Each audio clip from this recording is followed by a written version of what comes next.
नमस्कार, मी आरोही जाधव, जनतेचा आवाज मराठी न्यूज चॅनल मध्ये आपले स्वागत. आपले साधे प्रश्न आहेत. या साध्या प्रश्नासाठी दर 8 दिवसाला आपण आपल्या तालुक्याला जनता दरबार घेऊ आणि या जनता दरबारामध्ये हे प्रश्न सोडवण्याचं या ठिकाणी आपण काम करू.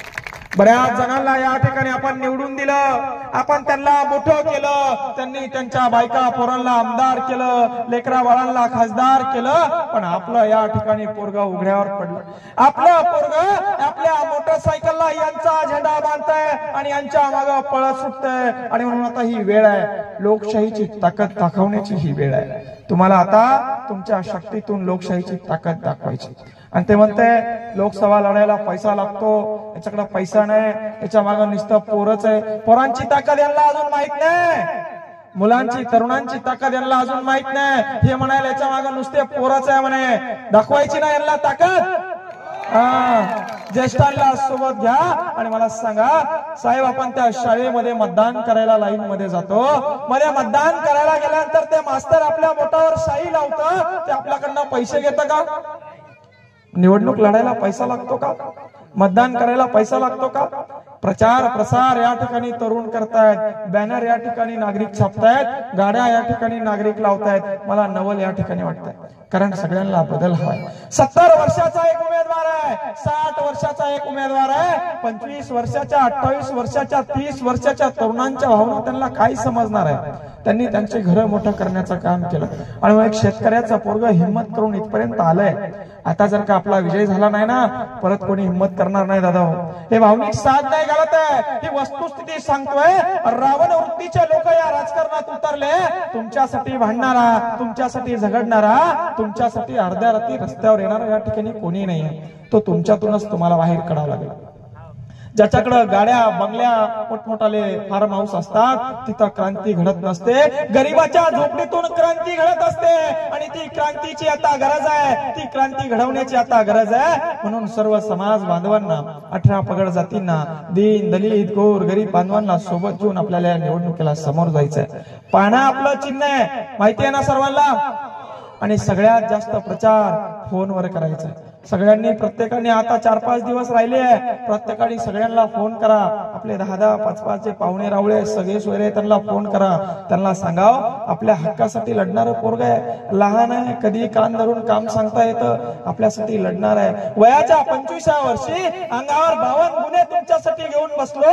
हे तुमच्यासाठी नव्हे, तर मला आवड आहे समाजाची, मला आवड आहे समाज करण्याची. कारण मी मृत्यू जवळून पाहिलंय, बापाला मरताना पाहिलंय. मला माहितीये मी 10,000 वर्ष जगणार नाही, पण मला एक माहिती, मी जेवढं वर्ष जगणार आहे ते तुमच्यासाठी जगणार आहे, गोरगरीब बांधवांसाठी जगणार आहे. आणि म्हणून या निवडणुकीत आपण उडी घेतलेली.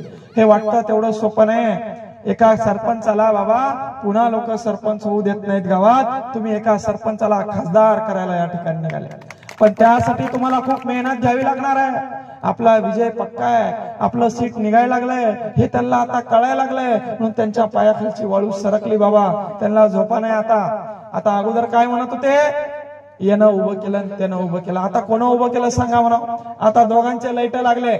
मध्यंतरी काय म्हणे, इकडून पैसा घेतला आणि तिकडून पैसा घेतला. अरे बापाला लिव्हर कापून देणारा माणूस मी, आईची शपथ घेऊन सांगितलं आईच्या डोक्यावर की मी गद्दार नाही. त्यांचा डाव आणून पडला. आता काय म्हणते, मतदान वाया जाईल म्हणते. काय म्हणते आता, काय मतदान आमचं वाया, आतापर्यंत आमचं वाया गेलं 25 वर्ष. अरे काय दिलंय आम्हाला, आमचं आरोग्य, आमचं शिक्षण, आम्हाला दुसरं काही नकोय. आमची शिक्षण व्यवस्था सुधारा, आमच्या पोरांना चांगलं शिक्षण द्या. आमचं पोरग चांगलं शिक्षण घेतं, नोकरीला लागतं आणि आई बापाला चांगलं सांभाळतं. ज्याच्या डोक्यात शिक्षण आहे, ज्याच्या डोक्यात शाहू फुले आंबेडकरांचे, छत्रपती शिवाजी महाराजांचे विचार आहे, ते आपल्या आई बापाला जीव लावतं, ते शेतकऱ्याला जीव लावतं, ते गरिबीची जाणीव ठेवतं. पण यांनी आपली शिक्षण व्यवस्था उद्ध्वस्त करून टाकली आणि बापापेक्षा नेत्याला मानणारी या ठिकाणी पैदास यांनी निर्माण केली. ते आता आपल्याला खोटं ठरवायचं. तरुणांचा देश म्हणून भारत देश ओळखला जातो. तरुण बांधवांना विनंती आहे, एवढ्या वेळी अशी क्रांती करायची आहे. इथं येऊन वारंवार भेटून वारंवार सांगून हे याच्यासाठी चाललंय की ही लढाई खूप मोठी आहे.